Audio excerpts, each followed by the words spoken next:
Hi everyone, আমি মৌসুমি। কেমন আছো সবাই? আশা করি ভালো আছো, আমিও ভালো আছি। তো আমার আর একটা দিন তোমাদের সঙ্গে শেয়ার করতে নিয়ে চলে আসলাম। তো আমার ভিডিওগুলো কেমন লাগে অবশ্যই কমেন্টে জানিও। ব্রাশটা করে নিচ্ছি আর একদিকে চা বসানো আছে, তোমাদের সঙ্গে সেটাও শেয়ার করব। আমার ব্রাশ করতে আজকে একটু লেট হয়ে গেল, অন্য কাজগুলো করছিলাম। এখন চা বসিয়েছি আর ভাবছি যে তাহলে এখন ব্রাশটা করা যাক। এই পাশে চা বসানো আছে ওভেনে আর ব্রাশটা এই পাশে করে নিচ্ছি, যে চাটাও হয়ে যাবে আমার ব্রাশটাও করা হয়ে যাবে। সকালবেলা মনে হচ্ছে কেমন একটা মনে হলো অন্য কাজে লেগে গেছি, সেই ব্রাশটাই করা হয়নি। আমি কি দিন দিন সব কিছু ভুলে যাচ্ছি নাকি আমি নিজেও বুঝতে পারছি না, জানি না কি হবে ভবিষ্যতে। আমি এখনই এইরকম ভুলে যাচ্ছি, আরও তো দিন পড়ে আছে, তাই না বলো? আমার কি এরকম দুর্দশা এলো যে সব কিছুই ভুলে যাচ্ছি? না না, ভুলে যাব কেন, এটা হচ্ছে খামখেয়ালি একটা ব্যাপার। তো তারপরে এখানে চা বানাচ্ছি আর দেখছি যে আমার চায়ে মিষ্টি হলো কি না। কেন বলো তো, বাবা একটু চিনি কম খায়, তার জন্য ভাবলাম যে চলো আগে একটু টেস্ট করে দেখে নিই চিনি কম হলো না বেশি হলো। বেশি হলে তো বাবা আবার খেতে যাবে না, তাই একটু টেস্ট করে নিলাম।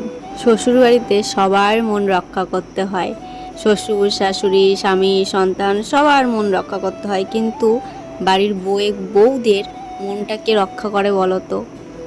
বাড়ির বউদের মন রক্ষা করার জন্য কেউ নেই। যতই বলে আমি আছি আমি আছি, আসলে মেইন কথা হচ্ছে কেউ নেই। মেয়েদের জীবনটাই একটা কেমন যেন মানে চাকার মতন ঘুরছে। বিয়ের আগে বাপের কাছে থাকতে হয়, বাপের ইচ্ছা মতন চলতে হয়, আর বিয়ের পরে স্বামী। তারপরে যদি বাচ্চা হয়ে যায় তাহলে তার দেখাশোনা করতে করতে একটা মেয়ের জীবন পুরো শেষ। তারপরে তো বয়সকালে আছেই, ছেলে মেয়ে খেতে দেবে কি না, এইসব তো লেগেই থাকে। এটা হচ্ছে মেয়েদের জীবন। আবার মাঝে মাঝে তুমি সারাদিন কাজ করবে, মাঝে মাঝে কি তোমার তো সারাদিনই সংসারে কাজ করতে হয়, কিন্তু তুমি শুনবে যে সারাদিন তো ঘরে বসেই থাকো, করোটা কি? এই কথাটা শুনতেই হবে প্রতিটা মেয়ের ক্ষেত্রে।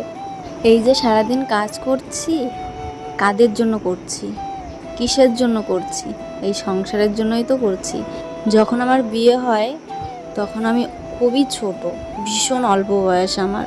তখন আমি বুঝতাম না বিয়ে জিনিসটা কি, কতটা দায়িত্ব, কতটা মেনে চলতে হয় সব কিছু। আর শ্বশুরবাড়িতে এসে বুঝেছি পায়ে ছিকল বাঁধা সব দিক থেকে।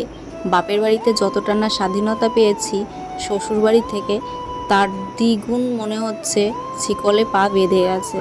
হ্যাঁ, বাপের কাছে থাকতাম, বাবা তো সব সময়ই সাপোর্ট করতো সব কিছুতে, তার মধ্যেও একটু গার্ড ছিল, কারণ আমার বাড়িতে অনেক দাদা আছে।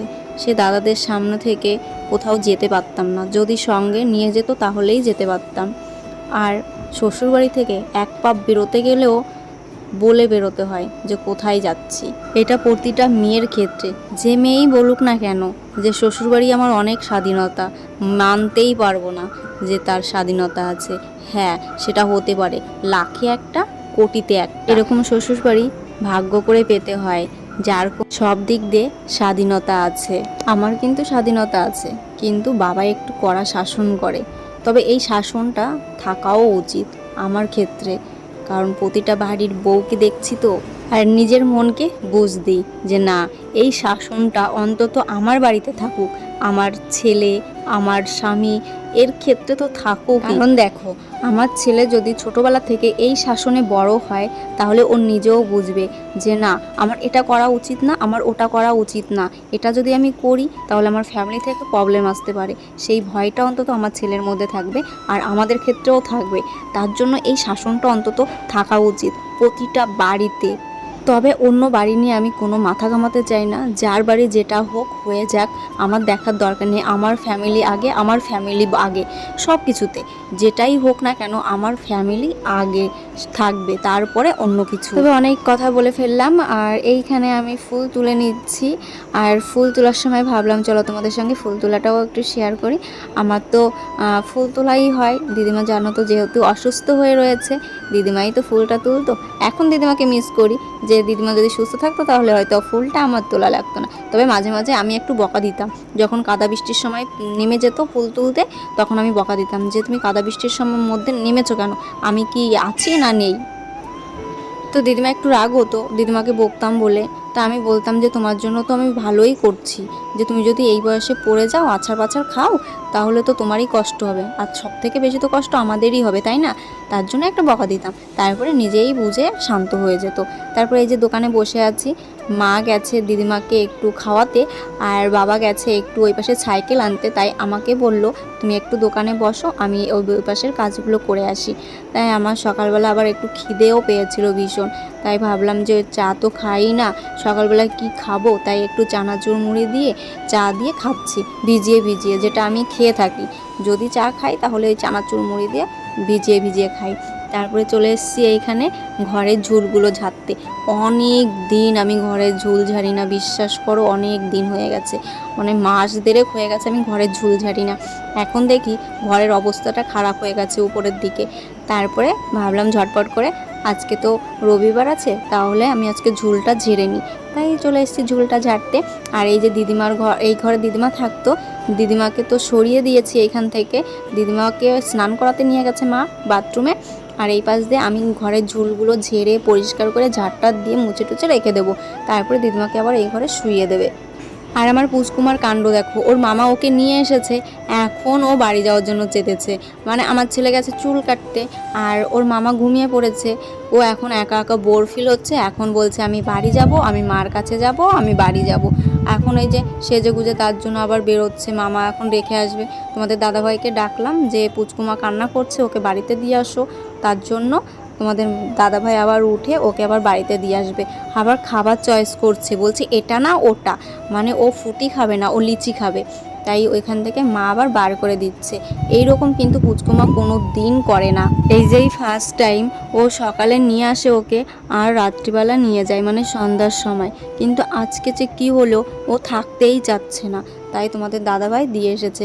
আর দেখো একটুকুন সময়ের মধ্যে আমার ঘরের অবস্থা, ও বাড়িতেও এইরকমই করে, ও বাড়িতে সব সময় বিছিয়ে রাখে, আর ওর মা সারাদিন গোছাতে থাকে। এই যে আমার ঘরটাও এখন ওই একই অবস্থা করে রেখেছে। তারপরে সন্ধ্যার সময় আমার শরীরটা একটু খারাপ লাগছিল, তাই অল্প কটা ভাত খেয়ে ওষুধ খেয়ে নিলাম। ভাত খাচ্ছি আর ছেলেকে বলছি বাবা তুমি ভাত খাবে, ও টিউশন থেকে এই মাত্রই আসলো, এসে ও এখন হাত পা মুছছে, হাত পা ধুয়ে। তো ওকে বললাম যে বাবা কটা ভাত খাবে, ও বলছে না মা আমি এখন খাবো না। তাই আমি বলছি ঠিক আছে তাহলে আমি খেয়ে নিই, খেয়ে তারপরে ওষুধ খাবো। মনে হচ্ছে আমাকে গরমে ধরেছে, মাথা ঘোরাচ্ছে, গা গুলাচ্ছে, তার জন্য অল্প কটা ভাত খেলাম যাতে ওষুধটা খাওয়া যায়। তারপরে এই যে দেখো রাত্রিবেলা ঘরটা একেবারে ক্লিন করে ফেলেছি, পুরো পরিষ্কার হয়ে গেছে আমার রান্নাঘর। তো চলো ভিডিওটা কেমন লাগলো, ভিডিওটা যদি ভালো লাগে অবশ্যই like comment share and subscribe করে দিও। যারা ফেসবুক দেখে দেখছো তারা ফলো করে নিও। আর তত সময় সবাই ভালো থেকো, সুস্থ থেকো, আর সবাইকে ভালো রেখো। তো এই যে আমার ছেলে এখন বিছনা করছে, ও এখন এত সময় পড়ছিল বসে বসে। তো চলো সবাই ভালো থেকো, সুস্থ থেকো, টাটা।